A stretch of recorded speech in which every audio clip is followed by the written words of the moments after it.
All right, there is no way to sugarcoat this. The press conference that just happened between Donald Trump and Vladimir Putin was an absolute disaster for the United States. In fact, the entire meeting was disastrous beginning to end. The entire concept of a war criminal stepping foot on U.S. soil not only legitimizes Putin, but it then delegitimizes the United States. And I just want to be very clear with the overall takeaway here. When Vladimir Putin is able to bring a bunch of Russian businessmen to the United States, they have a 3-hour behind closed door meeting with Donald Trump, and then no deal is reached.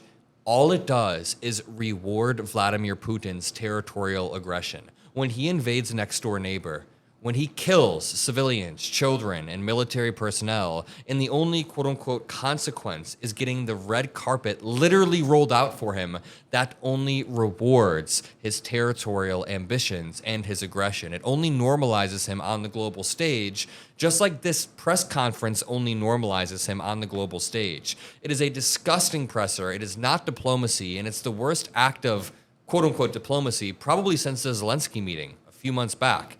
There have been some other things that happened in between, but this was just disrespectful. I want to show you this clip of Donald Trump praising Vladimir Putin using all this flowery language while also saying that no deal was reached. We'll walk through the press conference, but make sure you're subscribed to the Adam Mockler channel. We're very close to 1.5 million subscribers.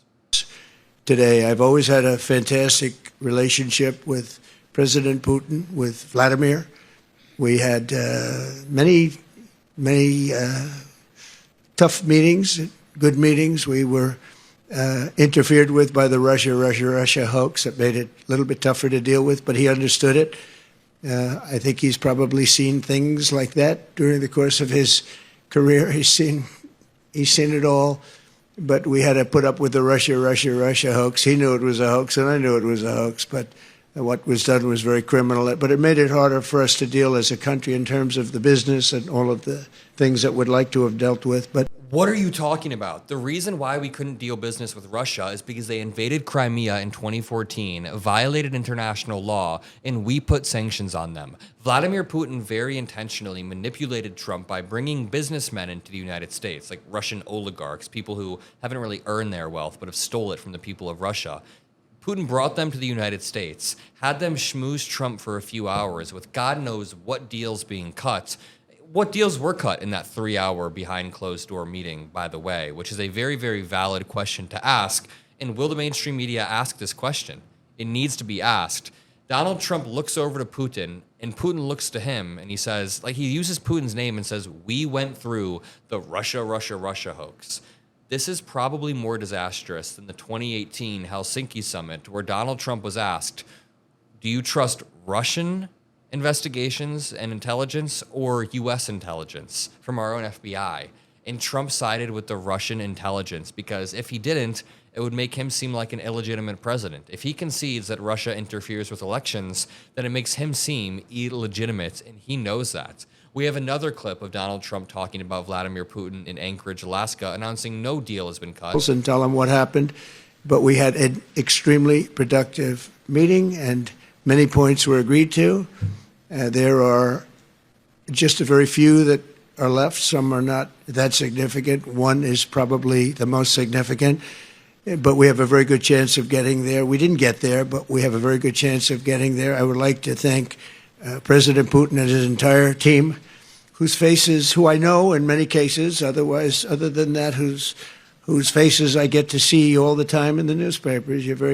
You're almost as famous as the boss. He just called Vladimir Putin the boss. First of all, Vladimir Putin sitting here smirking smugly because he just won. And if you listen closely to what Trump said, he said, we didn't get there. We almost got there, but we didn't get there. So what he's saying is there was no deal. And this is how territorial aggression gets rewarded.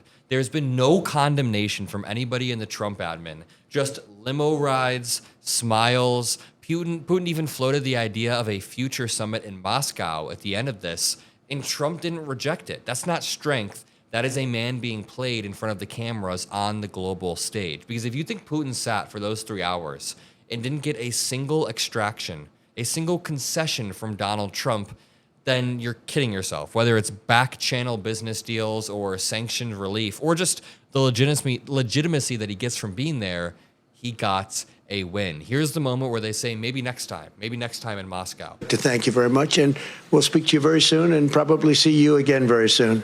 What does that mean? Thank you very much, Vladimir. Next time in Moscow. Oh, that's an interesting one. I don't know. I'll get a little heat on that one, but I could see it possibly happening. Thank you very much, Vladimir. And thank you all. Thank you. Thank you. Thank you so much. And then here's the big thing. They walk off without taking a single question. They walked off without taking one question from the press. This was not a press conference whatsoever. That's not what a press conference is. This was a quick propaganda meeting for Vladimir Putin, for Russia. And Donald Trump walked into this meeting thinking he could charm Putin into peace or get something. Instead, he gave Putin a propaganda victory and got nothing in return. What did we get in return for the red carpet being rolled out? For U.S. troops going on their knees. Multiple U.S. troops had to get on their knees to roll out a red carpet for the Russian jets. Governor Gavin Newsom's press office says Trump had our brave American soldiers on their knees to roll out the red carpet for his best friend, Vlad. Disgusting. Here's Jake Tapper summarizing the meeting on CNN. And he said he would probably see Putin very soon.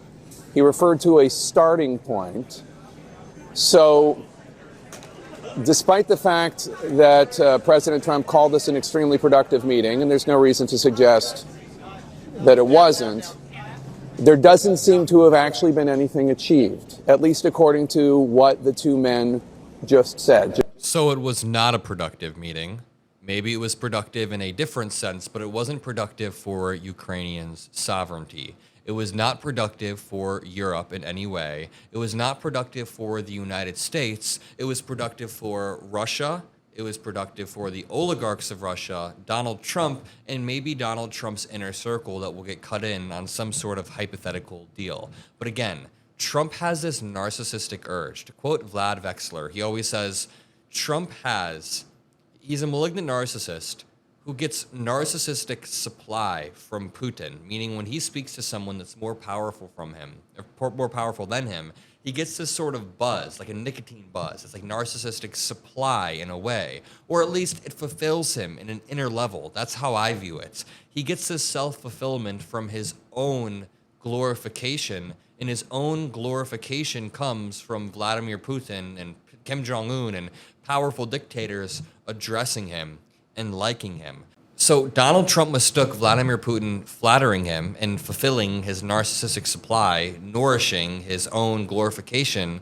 He mistook that with some sort of actual chance at peace. But no, Putin got exactly what he wanted here. That's the bottom line. An American president helped him launder his image on the global stage. An American president literally rolled out the red carpet. Meanwhile, Ukraine's president wasn't even in the room. The countries whose fate was being discussed was not in the room. This meeting was a disgusting display for the United States that very, very easily set us back decades in terms of diplomacy. I know that every single person in the Bush administration, I know that Mike Pence, a lot of them are probably disgusted at the fact that American foreign policy has regressed to the point where we are welcoming Vladimir Putin on U.S. soil. I mean, do you guys remember when Trump posted this on Truth Social? He said, what Vladimir Putin doesn't realize is that if it weren't for me, lots of really bad things would have already happened to Russia. And I mean really bad. He's playing with fire.